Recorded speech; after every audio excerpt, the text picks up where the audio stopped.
नमस्कार दोस्तों, concept king में आपका स्वागत है। दोस्तों, हम सामान्य भूगोल को पढ़ रहे हैं और जिसमें हम भारत के भूगोल के हमने 15-16 चैप्टर पढ़ लिए हैं। और जो शुरुआत के चैप्टर है वे बहुत ही ज़्यादा इंपॉर्टेंट है। बाकी जितने भी चैप्टर इसमें बचे हुए हैं उसका इतना वेटेज नहीं है एग्जाम के पॉइंट ऑफ व्यू से। फिर भी हम उनको जल्दी जल्दी से फिनिश करते हैं। तो आज इस वीडियो में हम जो पढ़ने वाले हैं वो तिलहन चैप्टर है, चैप्टर नंबर 17 है। उसके बाद चैप्टर नंबर 18 को पढ़ेंगे और चैप्टर नंबर 19। चैप्टर नंबर 18 जो है वो दलहन वाला है और चैप्टर 19 वो रेशम वाला है। तो चलिए आज तिलहन वाले चैप्टर को देखते हैं। देखिए, जो पहला क्वेश्चन है बहुत सिंपल से, इसमें कुछ क्वेश्चन है और बहुत ही छोटे छोटे से टॉपिक हैं। तो पहला क्वेश्चन है कि निम्नलिखित में से कौन सी एक तिलहनी फसल है। तो सूर्यमुखी एक तिलहनी फसल है, तो राइट आंसर है सी।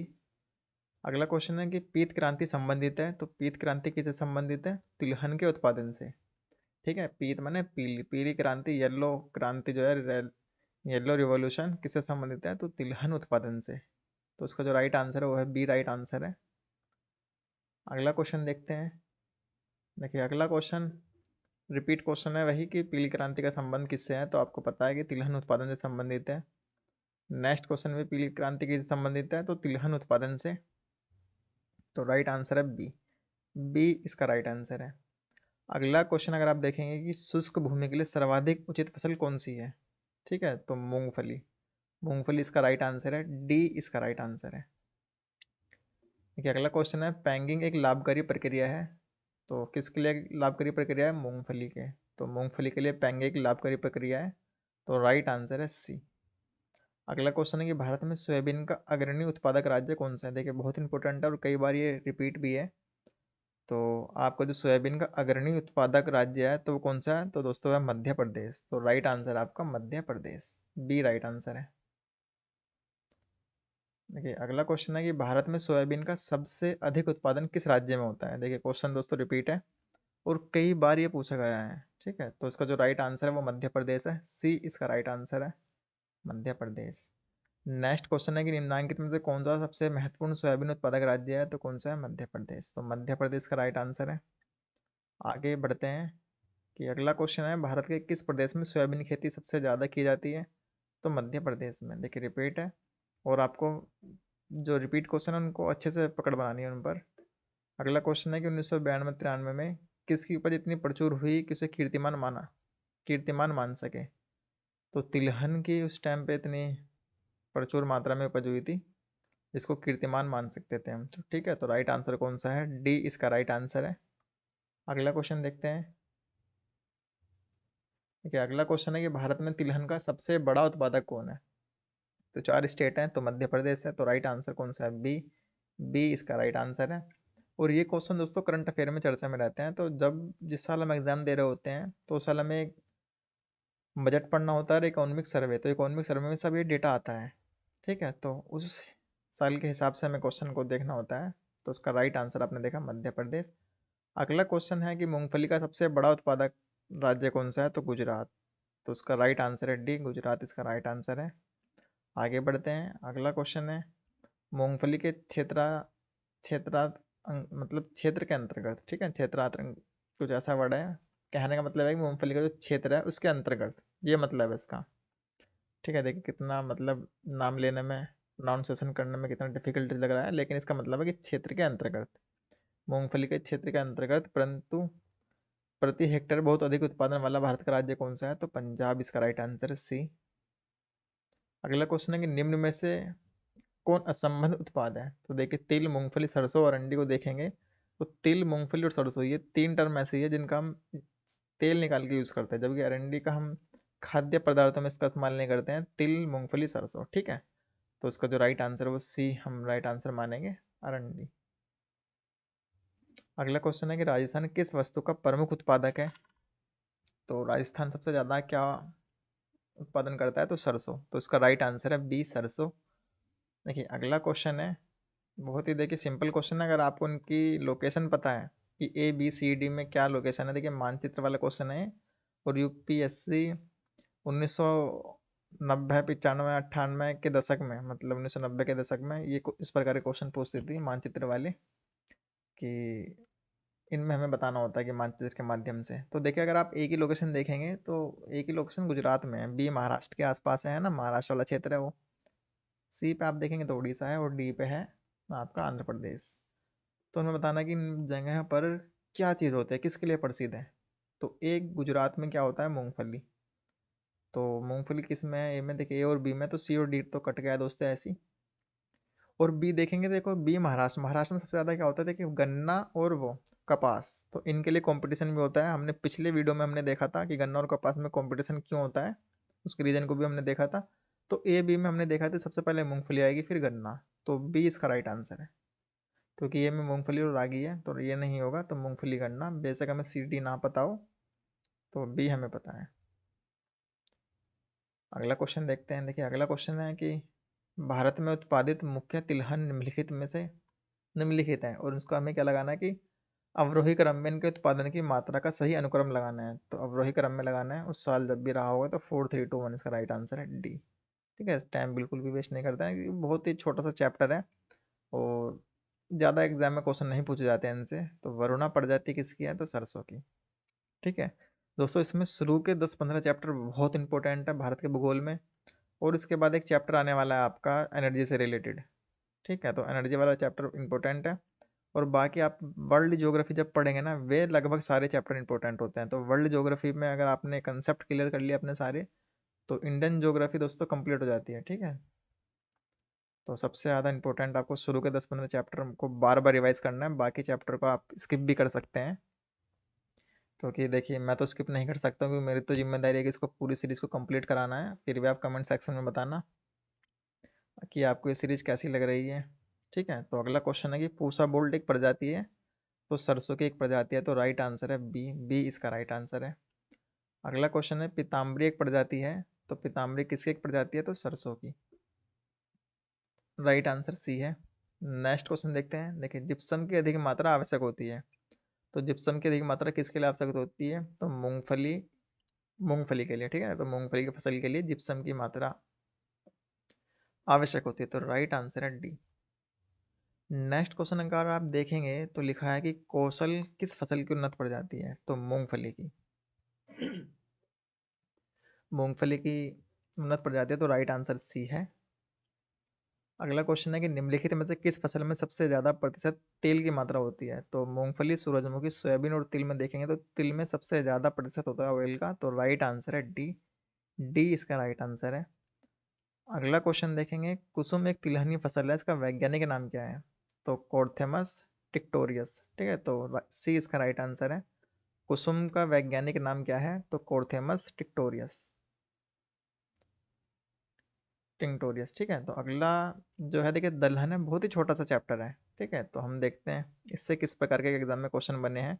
देखिए अगर आप पहला क्वेश्चन को देखेंगे, तो उड़द की भारत में दालों के उत्पादन के संदर्भ में निम्नलिखित कथनों पर विचार करना। देखिए दाल के बारे में कुछ स्टेटमेंट हमें यहाँ दे रखे हैं, हमें बताना है कि कौन से स्टेटमेंट ठीक है, विचार करना है। तो पहला स्टेटमेंट अगर आप पढ़ेंगे तो लिखा है कि उड़द की खेती खरीफ और रबी दोनों फसलों में की जाती है। ठीक है, देखिए उड़द की दाल जो होती है, तो खरीफ और रबी दोनों में की जाती है, की जा सकती है। ठीक है, देखिए आप हमेशा ध्यान रखना यूपीएससी और यूपीपीएससी में जो पॉजिटिव स्टेटमेंट होते हैं उनके सही होने की संभावना ज़्यादा होती है, कि हो सकती है, की जा सकती है।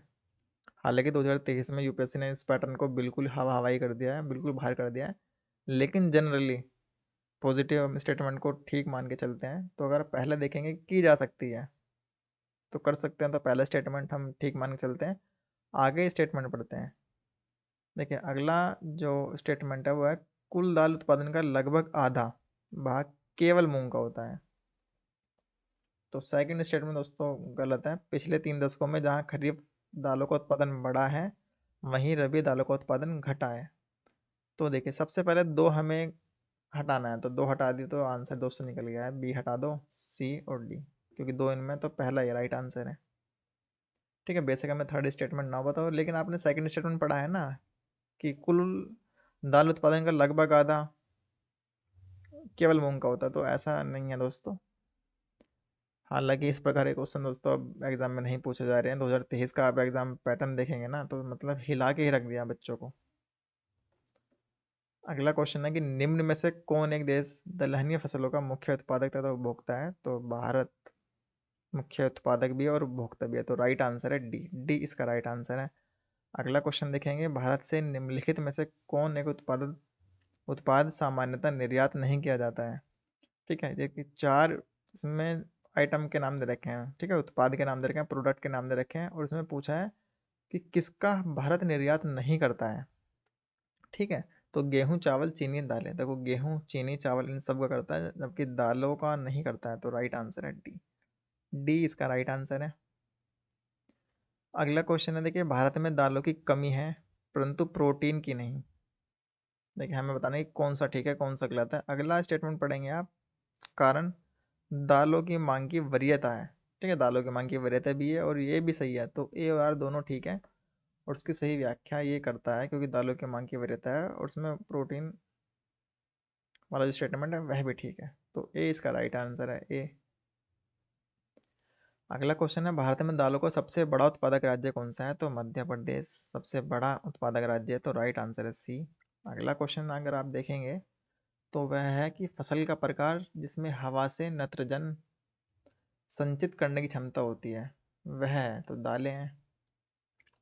अगला क्वेश्चन है, दलहनी फसलों के उत्पादन हेतु कौन सा तत्व आवश्यक है? तो कोबाल्ट। ठीक है, तो कोबाल्ट आवश्यक है दलहनी फसलों के उत्पादन के लिए, तो राइट आंसर है बी। अगला क्वेश्चन है कि निम्नलिखित में से कौन सा सही सम्मिलित नहीं है? अरहर, मूंगफली, देखिए कुछ दे रखे हैं नाम यहाँ पर, हमें ये बताना है कि इनमें से कौन सा सम्मिलित नहीं है। तो अरहर नीलम, ठीक है, मूंगफली आपका चंद्रा है, और यहाँ पे पड़ेगा मसूर पंत L406 और सरसों आपकी वरुणा। तो मूंगफली, मसूर, सरसों ये आपके सही सम्मिलित है, जबकि अरहर नीलम, ठीक है, जो अरहर है, अरहर की प्रजाति नीलम नहीं है। ठीक है, तो राइट आंसर आपका ये है क्योंकि ये आम की प्रजाति है नीलम। ठीक है, तो ये राइट आंसर है। मूंगफली की प्रजाति चंद्रा है, मसूर की ये है, और सरसों की वरुणा है। लेकिन नीलम अरहर की प्रजाति नहीं है, ये आम की प्रजाति है, तो ये इसका आपने देखा राइट आंसर है। अगला क्वेश्चन है कि वायुमंडल के नाइट्रोजन का स्थिरीकरण न करने वाली दलहन फसल है। ठीक है, देखिए इस क्वेश्चन का जो आंसर है, देखिए अगर आप एक्सप्लेनेशन को पढ़ेंगे कि चना, मटर या मूंग की फसलें वायुमंडल के नाइट्रोजन का स्थिरीकरण करती है, जबकि यह कहना में गलत होगा कि राजमा फसल वायुमंडल से नाइट्रोजन का स्थिरीकरण एकदम नहीं करती है। ठीक है, तो अगर आप इसको पढ़ेंगे ना, देखिए चना, मटर और मूंग ये सब करते हैं, तो राजमा नहीं करता है, तो राइट आंसर आप सी लगा सकते हैं अगर आया तो। हालांकि ये क्वेश्चन जो डिस्प्यूट होते हैं वे नहीं आते हैं। ठीक है, अगला क्वेश्चन है कि दलहनी फसलों में संतुलित खाद का अनुपात क्या है? तो दलहनी फसलों में क्या उत्पाद होता है, क्या अनुपात होता है? तो 1:2। ठीक है, 1:2:2। ठीक है, तो 1:2:2। ठीक है, अगला क्वेश्चन देखिए यहाँ पे, अरहर का जन्म स्थान क्या है? तो अरहर कहाँ पे जन्म हुआ है अरहर का? तो भारत में, बी इसका राइट आंसर है। अगला क्वेश्चन है, मालवीय चमत्कार एक प्रजाति है, तो किसकी प्रजाति है? अरहर की। ठीक है, अरहर की दाल सबसे ज़्यादा भारत में खाई जाती है, तो ये आपको बताना चाहिए, लगभग हर घर में अरहर की दाल बनती है। आप लोगों की भी बनती होगी, थोड़ी वैसी लगती है जैसे मट्टी टाइप, है ना? तो अगला क्वेश्चन है, निम्नलिखित में कौन सही सम्मिलित है? तो अरहर, बहार ये सही सम्मिलित है, जबकि बी, सी और डी सही सम्मिलित नहीं है। चना, अपर्णा, जौ और ये कुछ दे रखे हैं, क्या बोलते हैं इनकी प्रजाति, ये राइट आंसर नहीं है, ए राइट आंसर है। अगला क्वेश्चन है, बहार एक प्रसिद्ध प्रजाति है, तो किसकी एक प्रसिद्ध प्रजाति है? अरहर की, तो उसका जो राइट आंसर है वो सी है। अगला क्वेश्चन है कि मटर की पत्ती विहीन जाती है, ठीक है, तो कौन सी है? अर्कले, आजाद मटर फर्स्ट, अपर्णा, L116, तो ए इसका राइट आंसर अकरले, ओ सॉरी अपर्णा। ठीक है, तो अपर्णा इसका राइट आंसर है। अगला क्वेश्चन देखते हैं, देखिए अगला जो सब टॉपिक है वो रेशम है। देखिए कुछ छोटे छोटे टॉपिक है, ठीक है, और जनरली इनसे क्वेश्चन नहीं पूछा जाता। अगर एग्जाम देखिए 2024 में हम देंगे, तो 2024 में एक या दो क्वेश्चन इनसे बनता है। ठीक है, ज़्यादा क्वेश्चन नहीं बनते हैं, ज़्यादा क्वेश्चन तो आपके कंसेप्ट पर आधारित हो गए ज्योग्राफी के। तो पहला क्वेश्चन आप देखेंगे कि कौन सा राज्य सर्वाधिक रेशम पैदा करने वाला राज्य है? तो देखिए चार यहाँ पे स्टेट के नाम दे रखे हैं, तो कर्नाटक सबसे ज़्यादा रेशम पैदा करता है, तो राइट आंसर है सी। अगला क्वेश्चन है, भारत को 3/4 से अधिक कच्चा रेशम कहाँ से प्राप्त होता है? तो आंध्र प्रदेश और कर्नाटक से।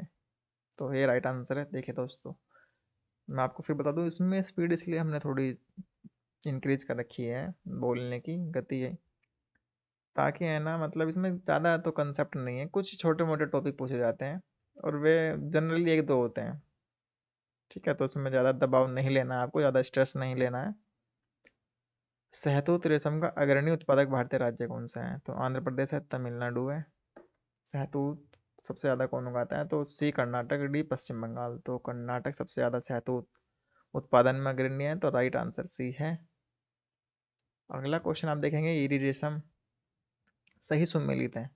मूंगा रेशम, शहतूत रेशम, टसर रेशम, इनको पढ़ेंगे तो ए सही सही सुमेलित है। देखिए दोस्तों, इतनी फैक्चुअल डेटा किसी को याद नहीं होता। 150 क्वेश्चन अगर यूपी पीसीएस में आएंगे ना, तो सारे करने नहीं होते, 120-30 कर देंगे तो आप बाकी छोड़ देना। यूपीएससी में इस प्रकार के क्वेश्चन नहीं पूछता है फैक्चुअल। आप देखेंगे कि मेरिट कितनी जा रही है। 2022 में 88.22 के आसपास गई है, 21 में 87.54 के आसपास गई है। तो लगभग 90 से 100 के बीच में फिलहाल मेरिट जा रही है यूपीएससी की भी। तो इतने फैक्चुअल क्वेश्चन नहीं पूछते हैं। अगला क्वेश्चन आप पढ़ेंगे कि निम्नलिखित कथनों पर विचार कीजिए तथा नीचे दिए गए कोट में सही उत्तर चुनना है। तो 4 स्टेटमेंट है। आप पहला स्टेटमेंट अगर आप पढ़ेंगे तो भारत में कर्नाटक कच्चे रेशम का सबसे बड़ा उत्पादक है, ये हमें पता है, ये सही है। भारत में आंध्र प्रदेश शहतूत रेशम का सबसे बड़ा उत्पादक है, ये गलत है। भारत में झारखंड टसर रेशम का सबसे बड़ा उत्पादक है, तो सी ठीक है। भारत में मेघालय ईरी रेशम का सबसे बड़ा उत्पादक है, तो फोर्थ गलत है। तो 1/3 ठीक है। देखिए, आप ये सिमेट्री देख रहे हैं ना कि 1 2 1 3 2 3 2 4, तो कहने का मतलब है कि 2 स्टेटमेंट तो आपके गलत है, क्योंकि 4 यहाँ पे दे रखे हैं, है ना। तो 2 गलत है आपके, 2 ठीक है। तो 2 या तो आप गलत फाइंड आउट कर लीजिए या 2 राइट कर लीजिए। तो आंसर है सी। अगला क्वेश्चन है कि मूंगा रेशम की एक ऐसी किस्म है जो पूरे विश्व में केवल भारत में होती है, तो कहाँ पे होती है? असम में। तो राइट आंसर ए, असम। अगला क्वेश्चन है कि 1966 में ओक फ्लोरा की खोज ने भारतीय रेशम उत्पादन के इतिहास में एक नया अध्याय जोड़ा। निम्नलिखित राज्यों में से कौन सा एक ओक टसर रेशम का अग्रणी उत्पादक है? तो मणिपुर राइट आंसर है, सी। अगला क्वेश्चन है कि निम्न भारतीय राज्यों में से कौन रेशमी वस्त्र का सबसे बड़ा उत्पादक है? तो रेशम सबसे ज्यादा कौन उगाता है, उत्पादक है? तो कर्नाटक। कर्नाटक इसका राइट आंसर है। नेक्स्ट क्वेश्चन है, देखिए, भारत के निम्नलिखित राज्यों में से कौन अधिकतम सिल्क सूत उत्पादित करता है? तो कर्नाटक। तो राइट आंसर है डी। तो इस वीडियो में दोस्तों हमने 3 चैप्टर पढ़े हैं, जो बहुत ही छोटे छोटे चैप्टर हैं। हमने कौन कौन से चैप्टर इस वीडियो में पढ़े हैं? देखिए, जो हमने पढ़ा है, सबसे पहले चैप्टर नंबर 17 तिलहन, चैप्टर नंबर 18 दलहन और चैप्टर नंबर 19 रेशम।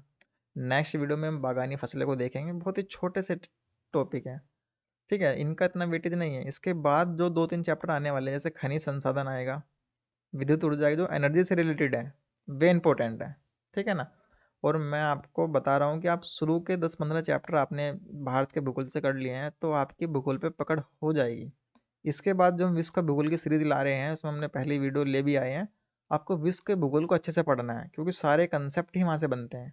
सारे कंसेप्ट वहाँ से बनेंगे, भारत के भूगोल के भी कंसेप्ट वहीं से बनेंगे। जैसे भारतीय मानसून आप पढ़ेंगे, तो वो पूरा कंसेप्ट टॉपिक है, ठीक है। हमें वायुमंडल की अच्छे से समझ होनी चाहिए, तभी हम भारत का मानसून को भी प्रभावी रूप से पढ़ सकते हैं। तो नेक्स्ट वीडियो में दोस्तों हम बागानी फसलें पढ़ेंगे। दोस्तों, आपसे एक रिक्वेस्ट है, अगर वीडियो अच्छी लगे तो प्लीज़ लाइक ज़रूर करें, क्योंकि वीडियो बनाने में बहुत समय लगता है और बहुत सारी चुनौतियों का भी सामना करना पड़ता है। पता नहीं क्यों जब मैं वीडियो बनाता हूँ तो गले में खराश मुझे पता नहीं आजकल क्यों हो रही है, समझ नहीं आ रहा है। ऐसा हो सकता है कि बोलने से हो जाता होगा, ठीक है। तो कोई नहीं है। आप वीडियो अच्छी लगे तो प्लीज़ लाइक करें, वीडियो अच्छी ना भी लगे तो आप डिसलाइक कर सकते हैं, ऐसी कोई बात नहीं है। Thank you for watching. Next video मिलते हैं, तब तक के लिए धन्यवाद। अपनी पढ़ाई करते रहिए, एग्ज़ाम बहुत नज़दीक है, ठीक है। Thank you.